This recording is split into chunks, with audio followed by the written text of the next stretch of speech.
ఇలాంటి మరెన్నో వీడియోలు చూడడానికి like, share, subscribe and comment.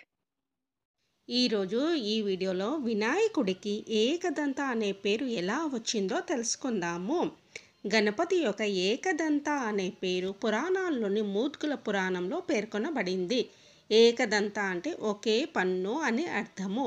వినాయకుడి 32 రూపాల్లో 22వ రూపంగా ఏకదంతాన్ని చెప్తారు. దేవుడు ఈ రూపాన్ని అహంకార రాక్షసుడైన మదాసురుని నిర్మూలించడానికి ధరించాడు. ఈ ఏకదంత రూప పుట్టుకపై అనేక కథనాలు ఉన్నాయి. పద్మపురాణం ప్రకారము ఒకసారి శివుణ్ణి పరమభక్తుడైన పరశురాముడు శివుడిని కలవడానికి కైలాసానికి వచ్చాడు. ఆ సమయంలో శివుడు ధ్యానంలో ఉన్నాడు. అందువల్ల వినాయకుడు పరశురాముడిని లోపలికి వెళ్లకుండా అడ్డుకున్నాడు. పరశురాముడు చాలా కోపిష్టి. అతనికి అడ్డుకోవడంతో కోపం వచ్చింది. పరశురాముడు కోపంతో తన గొడ్డలితో దాడికి దిగాడు. ఆ గొడ్డల్ని చూసి వినాయకుడు ఇది శివుడు పరశురాముడికి బహుమతిగా ఇచ్చినదని గ్రహిస్తాడు. అందువల్ల అతడు ఆ దాడి నాపి తన ఏక దంతంతో ఆ గొడ్డల్ని ముక్కలు చేశాడు. అందువల్ల వినాయకుడికి ఏకదంతుడు అనే పేరు వచ్చింది. తర్వాత పరశురాముడు తన తప్పును తెలుసుకొని శివుడు, పార్వతి వినాయకుడిని మన్నించమని కోరాడు. మరో కథనం గురించి తెలుసుకుందాము. ఒకసారి వినాయకుడు ఒక విందుకు వెళ్ళి వస్తుండగా అతడు అనేక లడ్డులను, మోదకాలను సేవించాడు. అతను పర్వతం నుండి తిరిగి వస్తుండగా క్రౌచ అనే పేరు గల ఎలుక, పాము ఆ దారిలో అడ్డు వచ్చాయి. పామును చూసి ఎలుక వినాయకుడి వద్ద వచ్చి ఆగిపోతుంది. దీని ఫలితంగా వినాయకుడు పొట్ట పగిలి తెరుచుకుంటుంది. అతడు తిన్న లడ్డూలు, మోదకాలు అన్నీ బయటికి వస్తాయి.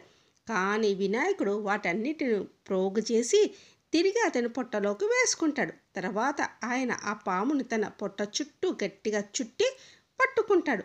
ఈ సంఘటన చూసి చంద్రుడు పెద్దగా నవ్వుతాడు. చంద్రుడు నవ్వడం చూసి వినాయకుడికి కోపం వస్తుంది. అందువల్ల ఆయన తన దంతాన్ని విరిచి చంద్రుడి మీదకి విసిరాడు. ఎప్పటికీ పూర్తిగా ప్రకాశించలేవని శాపించాడు. తర్వాత చంద్రుడు క్షమాపణ కోరుతాడు.